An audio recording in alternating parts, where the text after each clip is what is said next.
Assalamualaikum warahmatullahi wabarakatuh. Berjumpa kembali. Bagaimana kabar semuanya? Sehat? Saya doakan semoga sehat lahiriah dan juga batiniah. Kita saling mendoakan. Mari kita lanjut kembali niat untuk mengaji ya. Kali ini saya membawa kitab Qurratul Uyun. Bagi yang udah sering ngaji bareng saya mungkin udah paham. Kitab apa ini Qurratul Uyun? Di sini faslun yang ingin menerangkan adab-adaban ataupun tata krama, salah satu tata krama, karena adab-adaban itu banyak banget. Ini adalah salah satu adab-adaban ataupun tata krama ketika suami dan juga istri berhubungan. Baik, bismillahirrahmanirrahim. Bismillah, alhamdulillah, wassalatu wassalamu ala rasulillah. Tetapi mohon maaf sebelumnya ya, jika ada referensinya enggak saya tamat dibacakan karena ini cukup panjang juga dan takut memakan waktu. Jadi saya bacanya tidak sampai semuanya. Baik. Bismillahirrahmanirrahim. Bismillah, alhamdulillah, wassalatu wassalamu ala rasulillah. Akhbar rahimahullahu anna min adabil jima'i alla yujami'ar rajulu zawjatuhu. Nah, di sini dikatakan sebagian dari adab-adaban ataupun tata krama ketika suami istri melakukan berhubungan, maka tidak boleh suami kepada istrinya fi thiyabiha bal hatta tanza'aha kullaha wa tadkhulu ma'aha fi lihafin wahidin. Jadi gini, di dalam kitab ini dikatakan jika seorang suami istri yang ingin melakukan berhubungan, maka jangan sampai masuk ke dalam pakaian istrinya. Aduh, gimana juga, susah juga ya. Jadi artinya untuk suami dan juga istrinya, maka hatta tanza'aha kullaha, maka maaf ya, harus membuka akan seluruh pakaiannya, kullaha, seluruhnya. Kemudian watadkhulu ma'aha fi lihafin wahidin. Nah, adab tata kramanya adalah ketika sudah membuka helaian yang ada di tubuh seorang suami dan juga istrinya, maka tata kramanya masuk suami dan istrinya di dalam satu simbut. Seperti itu.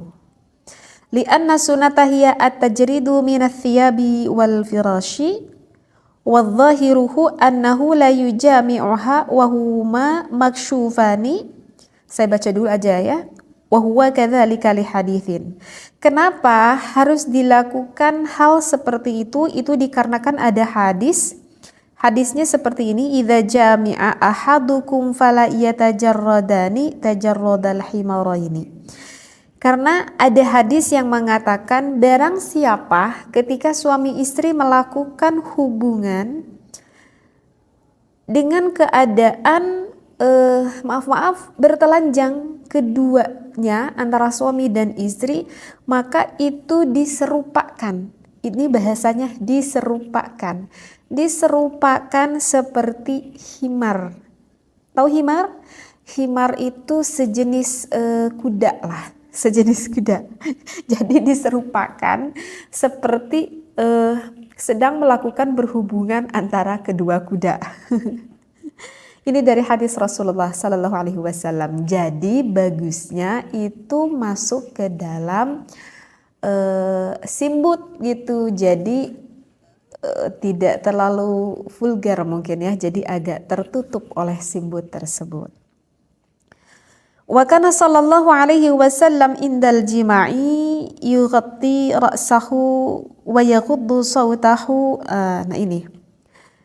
Wa kana Rasulullah sallallahu alaihi wasallam jika melakukan berhubungan dengan istrinya, maka Rasulullah selalu menutupi kepalanya Rasulullah. Kalau bahasa di kita mah apa ya? Kopiah mungkin ya.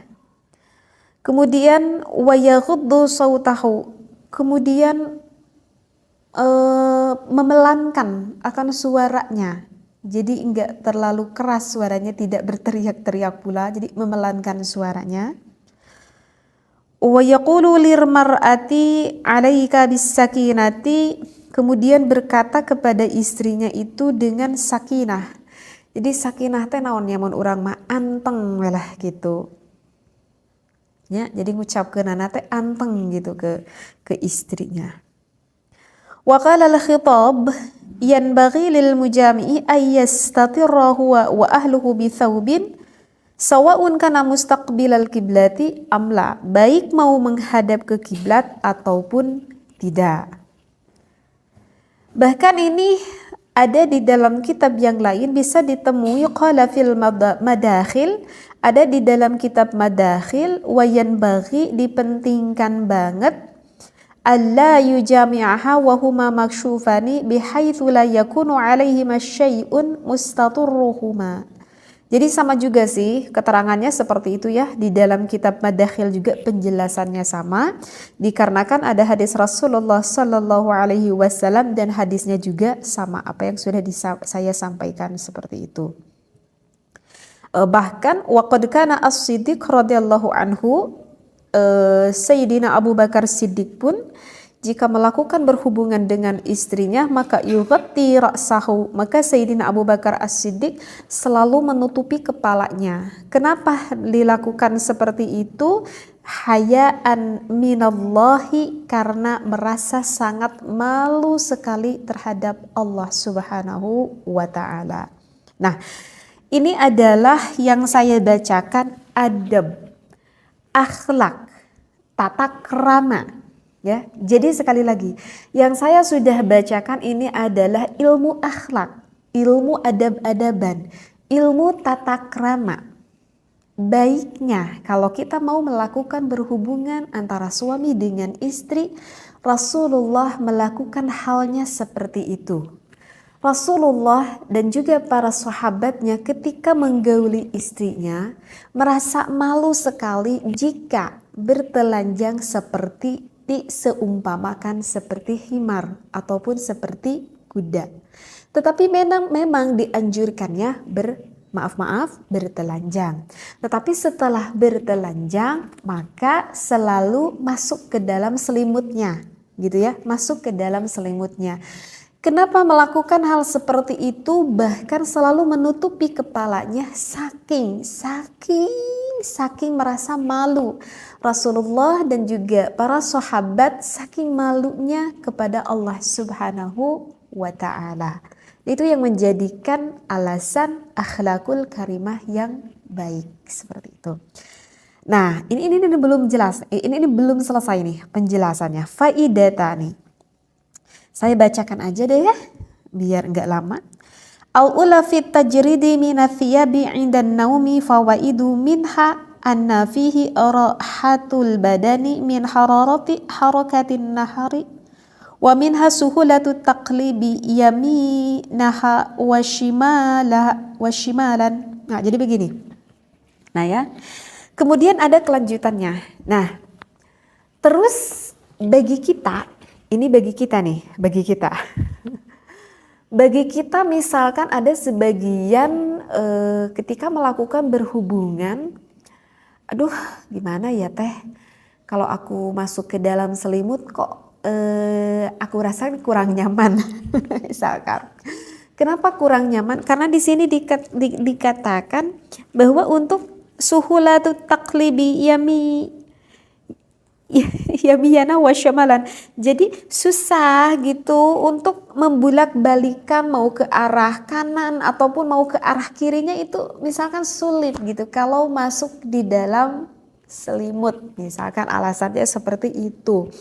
Ataupun alasan yang lainnya misalkan min harakatin nahari, atau dikarenakan alasannya aduh kalau saya pakai selimut teh kok kayaknya gerah, kok kayaknya ke badan itu kok agak panas misalkan. Seperti itu ya. Jadi sekali lagi kalau misalkan di antara suami istri yang merasa kepanasan kalau misalkan pakai selimut ataupun merasa nggak nyaman untuk ya maaf-maaf melakukan beberapa gerakan sehingga menyulitkan untuk mau pindah ke arah kanan ataupun ke arah kiri. Apakah diperbolehkan jika tidak memakai selimut? Nah, maka itu jawabnya menurut fikih diperbolehkan.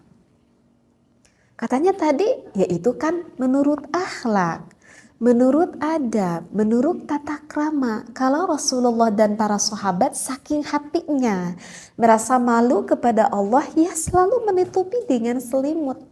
Ya kalau kita merasa gak nyaman, ya tanya keimanan kita sejauh mana rasa malu kita kepada Allah. Seperti itu. Ya kalau merasa gak nyaman bagi suami ataupun istri gak apa-apa, gak pakai selimut juga. Artinya maaf-maaf sekali kelihatan bertelanjang tanpa memakai selimut, boleh. Jawabnya adalah diperbolehkan. Kalau itu menurut fikihnya seperti itu. Nah, juga ini ada pembahasan selainnya. Li'anna Nabiya sallallahu alaihi wasallam. Baik. Ini takut terlalu ini cukup agak panjang juga nih referensinya. Kalau saya bacakan ini takut memakan waktu. Oh, jadi begini nih di dalam referensinya. Kemudian ketika di malam hari, misalkan kita maaf ya, kita kan misalkan ketika mau melakukan berhubungan itu kan membuka pakaian kita, maka itu kata Rasulullah disunnahkan, dianjurkan untuk itu ditilep gitu bajunya, ditilep. Aduh teh, harus ditilep dulu bajunya. Ya ini kalau mau aja, kalau enggak juga enggak apa-apa kan. Ini lagi juga menerangkan adab tata krama kan. Jadi bagusnya gitu kata Rasulullah. Kalau ada baju-baju di kamar kita itu bagusnya itu ditilep gitu, ditilep gitu pakaiannya itu. Kenapa? Karena kalau misalkan pakaian yang enggak dirapihkan, pakaian yang enggak ditilep gitu, misalkan ketika kita tuh mau melakukan berhubungan, kita buka pakaian di deket kasurnya gitu kalau muruk misalkan teh gitunya, maka pakaian itu akan dipakai oleh syaitan seperti itu. Jadi ketika kita nanti memakai pakaian itu lagi dan pakaian itu sebetulnya udah dipakai oleh syaitan, hanya nggak terlihat aja oleh kasat mata kita. Seperti itu. Ataupun ketika kita hendak mau tidur, kalau bisa jangan sampai baju itu yang naon atunya bahasa Indonesia nate jadi ngalumuruk begitu si acuk teh gitunya. Dinu naon we iya mah gitu. Nah itu tuh kurang baik. Jadi bagusnya ketika kita mau tidur rapihkan dulu pakaiannya. Karena ketika pakaian yang enggak ditilep itu kata Rasulullah, maka pakaian itu akan dipakai oleh iblis ataupun oleh syaitan. Maka ketika nanti kita mau memakainya lagi dan pakaian itu sebenarnya udah dipakai oleh syaitan. Seperti itu ya. Begitu. Ya udah deh, gitu aja deh ya. Sekarang yang ingin saya bahas dulu ada. Ini sebetulnya sih masih banyak ya penjelasannya, masih banyak banget. Tapi insya Allah deh ya. Lain waktu kita ngaji lagi sedikit-sedikit. Jadi mudah-mudahan apa yang sudah saya sampaikan ini wabil khusus apa yang saya sampaikan ini untuk pengantin istri.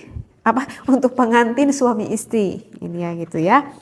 Tapi sih sebetulnya waktu di pesantren juga ya saya dikajinya sebelum menikah. Gak apa-apa kita tahu ilmu ini, gak apa-apa kita tahu ilmu ini. Yang penting kita bagaimana menyikapi akan ilmu yang kita dapat. Berpikir positif aja. Ketika kita udah menikah kita gak repot. Ya, ketika kita nanti menikah kita gak terlalu repot karena kita udah karena kita udah banyak tahu ilmunya. Seperti itu. Ibaratkan kalau misalkan kita mau melakukan ibadah haji, ya, kita mau melakukan ibadah haji, coba kita mengetahui ilmunya itu ketika sedang berangkat pergi ke Mekah atau sebelumnya.